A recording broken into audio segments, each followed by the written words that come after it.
Bonjour à tous, bienvenue dans cette petite vidéo. L'objectif c'est de faire un petit peu de contenu et de présenter les dernières stats qui ont été données par Morning Shock Up. Donc ce sont des stats sur les qualifiés au CrossFit Games pour cette année. Donc on va voir un petit peu les chiffres et puis on va en discuter un petit peu. Donc du côté des femmes, la moyenne d'âge c'est 25 ans cette année, avec la plus jeune 17 ans et la plus âgée 34 ans. La taille moyenne, c'est 169 cm, donc 1m69 pour les femmes. La plus petite fait 1m55, la plus grande fait 1m74. Et au niveau du poids moyen, c'est 68 kg. La femme la plus légère pèse 60 kg et la plus lourde 75 kg. Donc déjà, par rapport à ça, on peut remarquer que la moyenne d'âge est relativement basse, ou en tout cas, voilà, on est pile entre la vingtaine et la trentaine, mais on va voir avec les hommes que c'est un petit peu plus bas chez les femmes. Notamment avec voilà 17 ans, une qualifiée au CrossFit Games, c'est assez exceptionnel. La taille moyenne 1m69, voilà, ça reste une moyenne, ce qui veut dire que oui, il y a des femmes qui sont plus petites et plus grandes, mais voilà, ça nous donne aussi un petit peu la taille des segments, on va dire idéal, ou en tout cas voilà où il y a le plus de femmes qui ont cette taille-là. Et en termes de poids, donc 68 kg, donc on est sur à peu près un ratio poids-taille équivalent. Donc c'est sûr que si je fais 1m69 et 69 kg, ben je suis dans les stats moyennes. Donc ça veut dire que c'est là où on va retrouver entre voilà le plus de femmes avec ce gabarit-là. Si maintenant je suis plus petite, je fais par exemple 1m60 et que je fais 60 kg, j'ai beau avoir ce même ratio poids-taille, je fais partie des plus légères. Et donc forcément, et on l'a vu avec la programmation des semi-finales cette année, forcément je vais galérer un petit peu plus sur les charges, sur les épreuves un peu plus type strongman, sur le sled, les choses comme ça. Donc en pratique, ça donne quoi?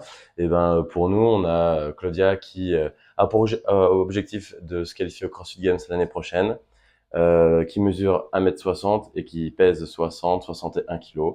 Donc elle est dans la partie basse du poids, ce qui ne veut pas dire que c'est impossible de se qualifier avec ce poids-là, mais c'est forcément plus dur. Et donc l'objectif, ça va être de prendre du poids cette année. Chez les hommes, la moyenne d'âge, c'est 27 ans, un tout petit peu plus âgé. Le plus jeune a 21 ans et le plus vieux a 39 ans. En Afrique du Sud, Jason Smith. La moyenne en termes de taille, 1m84. Le plus petit fait 1m63 et le plus grand fait 1m90. Donc c'est assez grand pour le coup, plus grand que les années d'avant. Le poids, c'est 94 kg.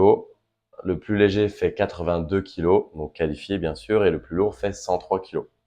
Donc on voit qu'on est sur un ratio entre plus 10 et plus 12, c'est à peu près le même ratio que les années précédentes, mais on est sur des gabarits un petit peu plus grands cette année. Voilà, peut-être par rapport à la programmation, bien sûr, en tout cas, et par rapport au type de profil qui se dégage. Donc là, bien sûr, on est sur des ratios plus élevés, hein, plus de masse musculaire évidemment chez les hommes. Voilà, ça donne quoi en pratique? Et ben nous, c'est Victor qui a 20 ans, qui aurait pu être bien sûr le plus jeune cette année, qui a pour objectif de se qualifier l'année prochaine au CrossFit Games. Victor mesure 1m80 et fait actuellement 85-86 kg, donc on est sur un ratio plus 5, plus 6. Donc, et ben voilà, on sait que, et on va le faire, il doit prendre du poids. Et s'il fait 1m80, il doit arriver à 90 kg, ça c'est le minimum. 92, ça serait vraiment génial voilà, pour augmenter ses stats et donc augmenter ses chances d'accéder au CrossFit Games. Qu'est-ce que ça donne en pratique? On peut en parler un petit peu en termes de programmation. Ces deux athlètes, alors oui, qui s'entraînent ensemble, mais c'est pas pour ça qu'ils ont les mêmes points forts et les mêmes points faibles. C'est parce qu'ils ont des profils de gymnastes tous les deux. Ils sont voilà, c'est des profils très polarisés, c'est-à-dire qu'ils sont très forts dans des domaines et moins forts dans d'autres. Voilà, Claudia et Victor, de par leur passé sportif, ont peu couru. Et du coup, forcément, ça se voit par rapport à des athlètes qui ont soit fait de l'athlétisme, soit fait du rugby, du foot, etc. Plus jeunes.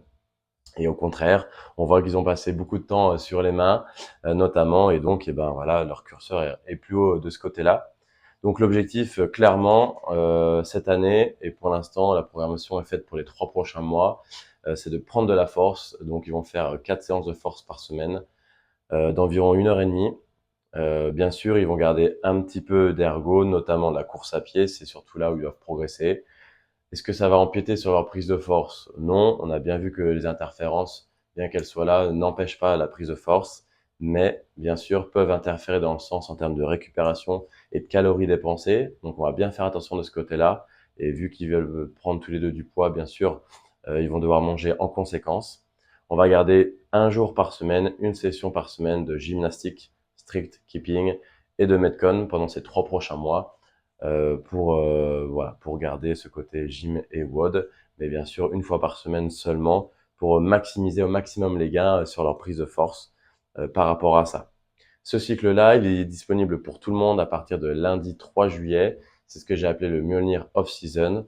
Moi, j'ai seulement mis les 4 séances de force plus la séance de gym et de WOD, ce qui convient déjà à 95% des athlètes qui nous suivent.